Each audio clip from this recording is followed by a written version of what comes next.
bida dito sa laban natin. Wala pa, Prince. And again, dahil yan doon sa mga first ball na inaangat ng Perpetual at nakakuha sila ng napakagandang set ng play na napapagalaw nila yung blockers nitong JRU. A lot of attackers activated by Ariola in that set number 1. Here we go. We begin the second frame. This is Nicole Diana off the block this time. That's how you get her going. She has 4 points now in the match. Oh, and again, itong spot na to, dito si Bustamante kanina, si Reyes. Dito si Reyes kanina pumapalo na lefty din, and same din yung outcome. Pinalo niya ng kaliwa, pero yung talsik ng bola papunta sa right dahil dun sa angle. Mga kaliwete, ito yung parang buenas na spot para sa kanila. Inday Laurente, Malayamante with the swing. She saves her attack. Oh, Diana puts it through this time, coming from the other side. So she's showing us her versatility here, Diana, challenging the defense of Bedanya at the net. 2-zip.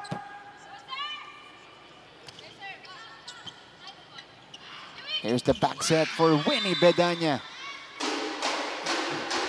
Point for the Lady Altos. And that play hasn't been scouted yet. Winnie on the approach. Short back set mula dito kay Fifi Ariola. Oo, pero parang quick pa rin yung palo na yun no? Kung makikita mo yung buwelo niya, may running head start siya bago siya nakapalo. So now, JRU unleashes a combination play for Diana. And again, yung kanyang mga long ball dito, yung kanyang mga sugal, dun sa mga sakto lang sa linya na atake, pumapasok. Okay, 1-2. Basa ni Hazareno. Good reflexes from Kyla. But again, JRU unable to get it on the second ball. Ganda sana ng pagkakakuha ng first ball na yun, ano? Kaso, nagdalawang isip sila kung tatagos ba sa kabila or short. Ito, Silverio checks in for Batara, who hasn't gotten her rhythm yet. Ariola. And Silverio, instant offense off the bench. Oo, agad-agad. Pinakitaan tayo agad ng ambag. It's one of the future now, definitely. And one of their tallest players as well. Itong si Silverio. Palacio. Wow. That was in one motion. Barely getting to the ball, but enough to drop it in. Oo, pinabawi lang nila. Sabi, quick kayo. Tinan nyo, may quick din kami. Kasi normally, pag sa quick mo binibigay ang bola, that's one-on-one May isang middle blocker ka, tapos isa rin yung quicker mo. One-on-one yan normally kasi walang katabing blocker. Pauline Reyes puts it down. Yan yung opposite side nitong lucky side natin. Diba? Doon sa kabilang side, ganun na naman yung outcome. Again, it's the lefties. Again, they are the perfect opposite players. Pagkaliwete. The Tablan coming in. Wow, she's gotten a lot of burn in this match so far. Papasok kasama si Cherish Dayane. Not tinarget ni Shaila Umipon. Shai Umipon. Look at this with the service ace.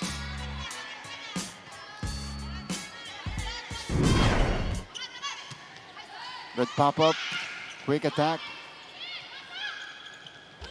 Palacio, sinagot ni Silverio. Very nonchalant yung celebration itong ni Silverio. And normally yung mga ganong klase ng mga block, kapag nakapuntos ka dyan, yan yung matataas yung energy, yung adrenaline mo diba? Na parang napapa-celebrate ka. But in this case, very relaxed and very chill lang. And JRU sticking with Perpetual.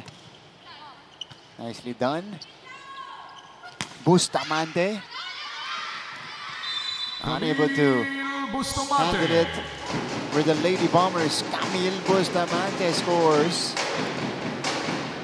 She now has 4 points. It's a well-balanced attack Now serving. for Perpetual. Yan, isa sa mga bagay kung bakit effective yung ginagawa ng Perpetual na ito ni Ariola is because sinispread niya yung bola. Del Pilar.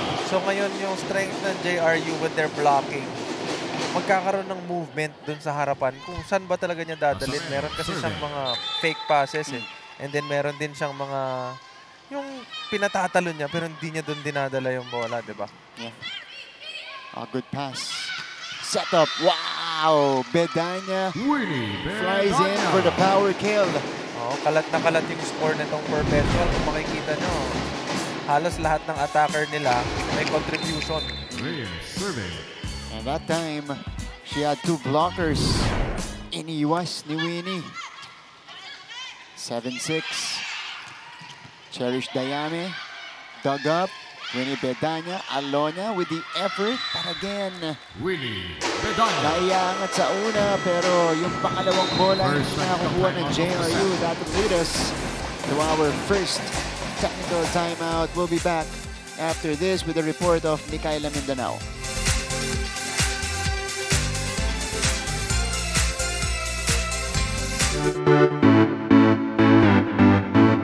Hi mga kapuso! My name is Julia Ong and we are here today at the Lyceum of the Philippines University para makisaya at makigulo sa kanilang pep rally. Kaya tara, samahan niyo ako!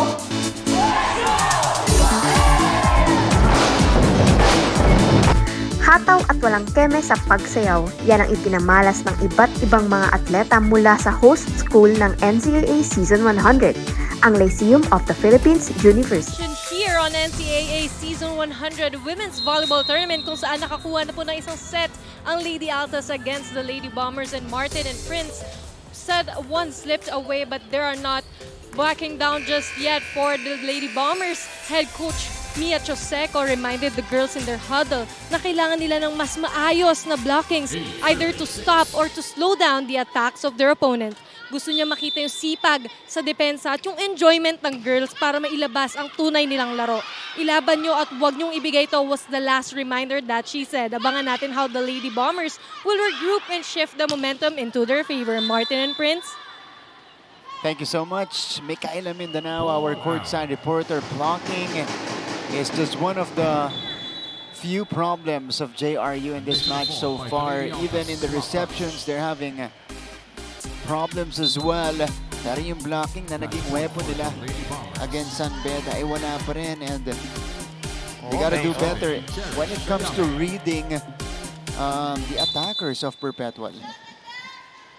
Supposedly outside yon, but umamin yung player doon sa referee para hindi na tumagal yung challenge na meron nga. Yeah, we have a lot of honest players here in the NCAA. And bumalik naman agad yung puntos, di ba? Yeah. Sabi nga naman nila, pag naging honest ka, babalik agad yan. Quick execution. Bustamante serving. And Perpetual back in front by 2. Tinawid ni Detablan. Winnie Bedanya. Alonia with a better save. Ito na, si Azareno. Nasa likod si Bustamante. Omnipon tries. Popped up by Deyala. Sa kanya rin binigay. She is sent back. Deyala again. Shy. Underhand pass. Off speed. Or drop ball doesn't work. Again, Alonia pops it up. Detablan tracks it down. It's another try for Diana. What a save by Lozano. Quick attack. And Del Pilar ends the rally. Ganda. That's, again, pangalawang mahabang rally na yan para dito sa JRU na parehas nag-end up sa quicker. Then when they need points, they activate their middle blockers. Kanina, ganun ang ginagawa ni Inday. Ngayon, si Detabla naman. Ay, umipon! Too much power. Too much to handle. Ay, umipon. Connects. Bedanya serving. 10-8. 7 points for Winnie already. Tip back. Shy again. They're really maximizing Shy on that side. Ito na, sa gitna. Uy! Connects! Dyson Joyce Uy. Sila din daw. Kung kailangan din natin ng points, dalit mo rin sa quick. Again, kapapasok lang nito ni Uy, and nagpapakita siya agad ng positive impact dito sa court para sa Perpetual. That's Bia Uy with the point. Lang kayo, hihilid lang yung bola yun. So, dapat ready yung mga nandito. Ready yung mga nandito. O, pag dito binigay, yan, nandun ka na eh. Kunin mo na lang, salubungin nyo yung bola, girls. O, salubungin nyo. Kahit yung malakas na yun, nagsasalib kayo, wag. Diretso lang. Okay? Sige, girls, tara! Floor defense ang major problem dito ng JRU. You know, mapa reception, mapa digs. Kaya kinakailangan mag-double time nito mga setter nila sa pagpasa. Okay. Ooh, wow. Fifi Ariola so far with 10 excellent sets. Again, she's done a great job setting up her teammates and distributing the points. Oh, si Silverio pumasok na naman. Nakakuha na naman kaagad ng points para dito sa JRU. But again, si Ariola, meron siyang 10 excellent sets. And etong Perpetual, they're really doing well now by spreading yung points nila dito on offense. Lahat sila capable eh. So mayroon kang quick, meron ka sa kaliwa, meron ka sa kanan na pwede mong dalan ng bola. And lahat yan gumagawa so far. And Perpetual making something out of nothing. It was a scramble at first, but they were able to compose themselves. And Shy Omipon took care of business. 12-9 is our tally. Azareno. Half speed. Omipon deflected. But again, it's these difficult passes really plaguing JRU. Off-speed din mula kay Reyes. This is the bring for Hazareno. Reyes had to adjust. Getablan back to Kela, who had to push it. Reyes again. Sila lang ang nagsasagutan. Dinala kay Shy Omipon. Dug up. This is Hazareno. Of another broken play. Back to Kyla they go. Lozano. Omipon. Bumalik. Wow. Rally continues. Tipped over. Getablan. Dinala kay Deyala. Nagulat pa siya. Oh, Ariola tracks it down but it goes outside. Tingnan mo yung mga players natin after that long rally. Makikita mo yung hinga nila kung gaano kalalim. Pangatlong long rally na yan. Yeah. Nakakapagod na rally. Ako nga na nanonood lang eh. Parang napapagod ako sa kanila eh. But I really love the energy that they're giving us right now and yung willingness nila to get those balls.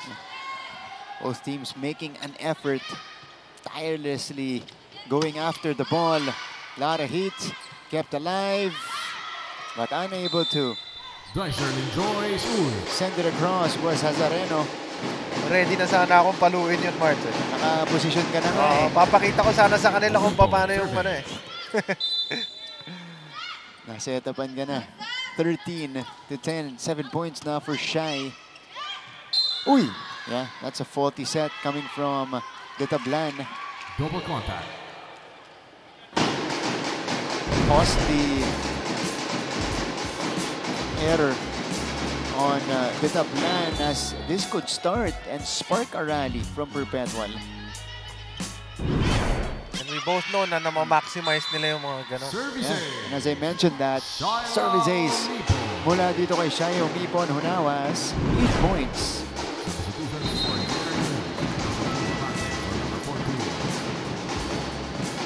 Number 1, Laurente for number 11. Malayamante comes back in along with Inday Laurente. So Coach Mia opting to go to her starters here. Yung mga veterano, binalik niya na ulit. So siya umipon. Still on deck to serve. Overpass. Chance ball din yung binalik. Azareno. Tracked down by Arriola. Ito na si Reyes. Again, Pauline Reyes outsmarting JRU. And that'll bring us to our technical timeout. Perpetual is ahead by 6.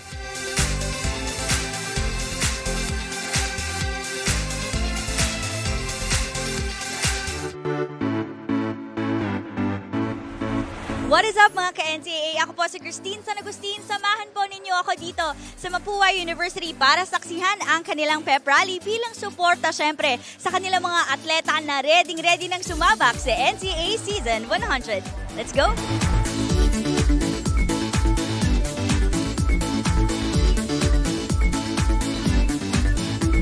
Kamusta naman ang mga preparations nyo for season? So, sumali na sa U-Scoop Plus Facebook group at i-share ang inyong mga larawan at video. Maaaring ma-feature ang inyong story sa aming newscast. Gamitin lang ang hashtag U-Scoop sa inyong mga post. Abangan po natin yan online and your community posts. As we go back to this ball game, it is now a 4-0 run for the Lady Altas to establish a 6-point lead. Nicole Deyala. Pauline Reyes. Camille Bustamante. Pasok. Catches the line. Dito na ang abante ng Perpetual. Blockers were not established. Oo, yung blocking kasi yung first line of defense mo eh. Yeah. So, if hindi kayo maging effective sa blocking, in this case, dahil ang ganda nga nung pag-spread ng bola ng Perpetual, wala na kagad yung first level of defense nyo. Ngayon, yung receive, kung hindi nyo pa makukuha yung receive, mahihirapan na talaga kayo makabawi. Yeah. Again, binanggit yan sa atin ni Micaela Mindanao kanina, yung blocking ng JRU. Ay sunod muna dito kay Kyla Hazareno. The needed point for the Lady Bombers. I'm calling it. It's gonna be a set for the middle blocker para sa JRU pag naibalik nila at naiangat nila yung bola ulit. Sige. He is calling it. They have Pat in the middle, so this is a rejection. Bustamante. Here is the setup. Hazareno. Arriola to the middle. Eto na. No, they go to Kyla. Marian Andal with the save. Eto na. Si Bustamante. And again, very unorthodox na itong lineup niya ni Coach Mia na pinagsabay niya si Batara at si Del Pilar na ngayon palabas na. Pero bihira nagsasabay ang dalawang yan kasi alam natin na sila talaga yung nag-iikotan dito sa loob. 18-11. Another big lead for the Lady Altas. Again, Inday has had to work hard to make these passes. Combination play. Bustamante connects again. Yan yung sinasabi ko kanina, Martin, na may mga decoy sila eh. Kaya yung first level of defense nitong JRU, napapatalon na agad eh. So, if hindi man sila tumalon agad, nalilate sila ng isang step, nagkakaroon ng opening, yung spikers ng Perpetual, para makakuha ng magandang look dun sa palo. And that is Del Pilar. Lumabas lang. And that's the effect of activating your middle blockers early. And if they convert, they become a threat in the middle right away. So kailangan bantayan, obligadong bantayan ng defender ng kabilang team. Madedelay ka talaga ng step kasi alam mo na anytime pwede niyan dalhin dun yung bola, especially if naging effective as early on sa game. Set ng maayos, Inday. Convert tayo. Ikot tayo, girls. Okay? Tara. Let's go! Let's go! Magsalita kayo sa loob. Let's go! Tara! Hey, you say! The lead has now ballooned to 19 points in favor of the Lady Altas. 9 points lang. 9 points, sorry. 9 points. 19, sabi ko. Saan ang galing yung 19? 9 points. Oo, Okay, hindi there na you go. sobrahan lang sa kape si Martin, pag-usensyahan nyo na. Sabi ko, laki naman nun. Eh di kanina pa ito tapos kung 19. No, 9-point lead. Dapat ang score nila dyan, medyo ano na. Nasa 30 na. Nasa 30 na. Oo. Pang next set na yun. May bad. Na plus 10 ka. Meantime, 22-11. Pat del Pilar drops it. Reyes. Chance ball to. Para sa Perpetual. Can they take advantage? They go to Winnie Bedanya. Oo, yung sinasabi mo, Marts. Naging threat na yung middle mo. Hindi nila pwedeng iwanan. At the same time, si Reyes, kabibigay lang ng mabigat na palo. Ini-expect mo na ibabalik ulit doon dahil nakabuelo na ulit. But, another decoy play and kay Winnie binigay. Again, Fifi Ariola, brilliant with her playmaking. Yan yung kinakailangan kanina pa ng JRU. And, that middle attack that you were talking about, Prince. Struggling sila kasi mahirap nga naman talaga ibigay dun sa middle na quick kung hindi mo marireceive yung bola. Diba? Kailangan perfect yung kailangan unang pasa. maiangat mo ng maayos dun sa setter. This is Bustamante. Anticipated. Bustamante again will try. Del Pilar. Ito siya. Uy! Kinapos lang. Martinez. Nicole, that's 4 touches on JRU. 4 hits. Yeah, that's a lapse on Martinez. Kasi dapat itinawid na niya. Oo, kasi after nung unang subok nito ni Pat, sa net tumama eh. Hindi na block eh. Hindi niya siguro napansin na sa net lang tumama. 22-12. Laurente, Teyala. Nasa likod si Lozano. Ito na si Bustamante. Back to Nicole. Wow. But again, Lozano covers it up. Laurente. 1-2. Uy. Bedanya just mistimed it.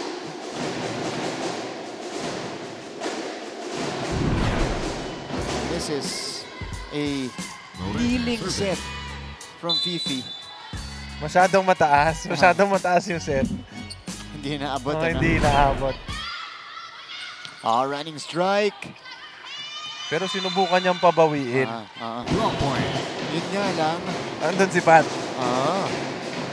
JRU, better showing 14, serving 22. in the blocking position here. Service ace from Inday Laurente. So now JRU is fighting back. 15, Inday with the ace, JRU with 3 unanswered points. Again, this is a better give for Andal. Martinez. Hazareno keeps it alive, but this will be an opportunity for the Lady Altas. They go to Bustamante. Martinez with a great dig. Del Pilar, back to her. Back to JRU. Ito na, si Deyana. She puts it down. 4-0 run for the Lady Bombers. Hindi ko alam, pero kinakabahan ako pag mahaba yung rally. So much suspense. Oo. Kasi medyo na-activate na rin to eh, JRU. Yeah. Kailangan lang nila alagaan yung first ball. Binibigay sa iyo eh. Wala ka lang sa timing eh. Nakailang sunod na sila oh. Sige lang. Pasahan natin. Win ito. Win ikaw no. Saan ka ba?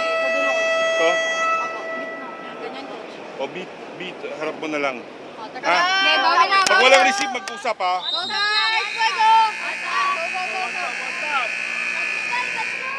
Man, a few words. Kung gaano ka kalma si Coach Mia, ganun din yung demeanor. ito si Coach Sandy. Medyo relax lang. Konti nga lang yung sinabi pero alam ng mga players niya kung ano yung ibig niya sabihin. Gets na. Gets na. Kumbaga, yan yung mga pinagsamahan.